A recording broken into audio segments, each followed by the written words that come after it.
சுருக்கு பை நேயர்களுக்கு வணக்கம். இன்று பாத்ரூம் கிளீனர் ரெடி பண்ணுறது சொல்லித்தரேன்.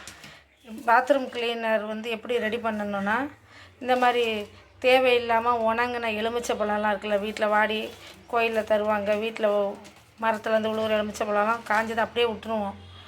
அதெல்லாம் வேஸ்ட் பண்ணாமல் பாத்ரூம் கிளீனர் எப்படி பண்ணுறதுன்னு சொல்கிறேன். இந்த எலுமிச்சை பழத்தை இவ்வளோ எலுமிச்சை பழத்துக்கு ஒரு செம்பு தண்ணியை கொதிக்க விட்டுருக்கிறேன். நல்லா கொதி வரட்டும். கொதி வர்றதுக்குள்ளே இதை ரெண்டாக கட் பண்ணி இந்த தண்ணியில் போடணும். ரெண்டாக கட் பண்ணி உள்ளே போட்டுறேன். நல்லா கொதிக்கட்டும், கொதித்து வரட்டும். அந்த மேலே உள்ள தோலெல்லாம் நல்லா லேசாக இலகுற வர தண்ணியில் நல்லா அது வேகட்டும். இப்போது எலுமிச்சை பழம் அந்த தண்ணியில் போட்டு ஒரு 10 நிமிஷம் வச்சுப்போம்.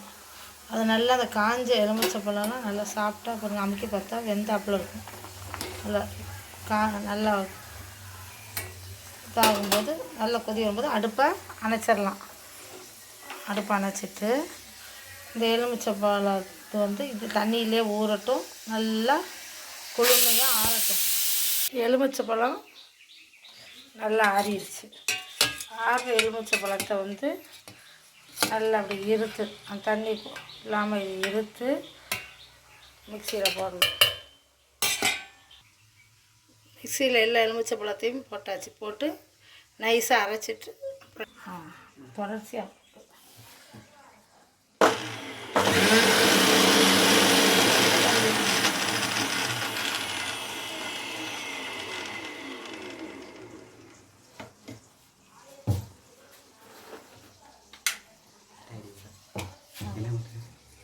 பாத்ரூம் கிளீனர்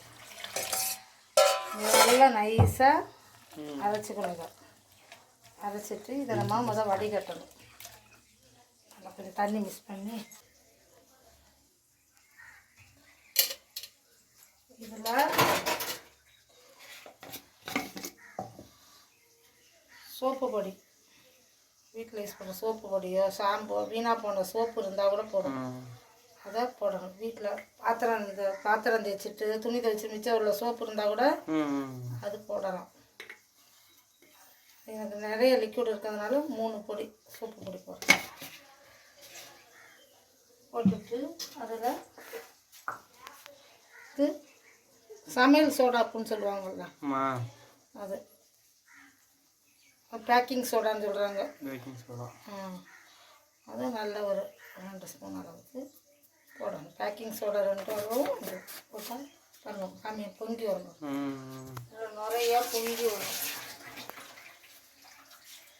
இதை நல்லா கலக்கி பாட்டில் எடுத்து வச்சுக்கணும். எப்படி பொங்குது பாரு.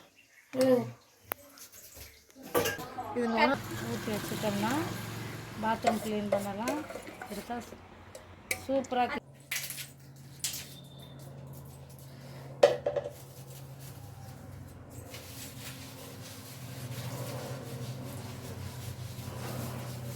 இருந்தாலே போதும். தேய்ச்சி விட்டு தான்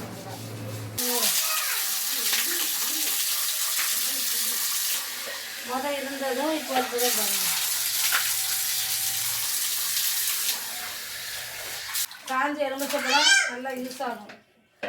பாத்ரூமு, லெட்டினு, மிக்சி துடைக்க எல்லாத்துக்கும் யூஸ் ஆகும்.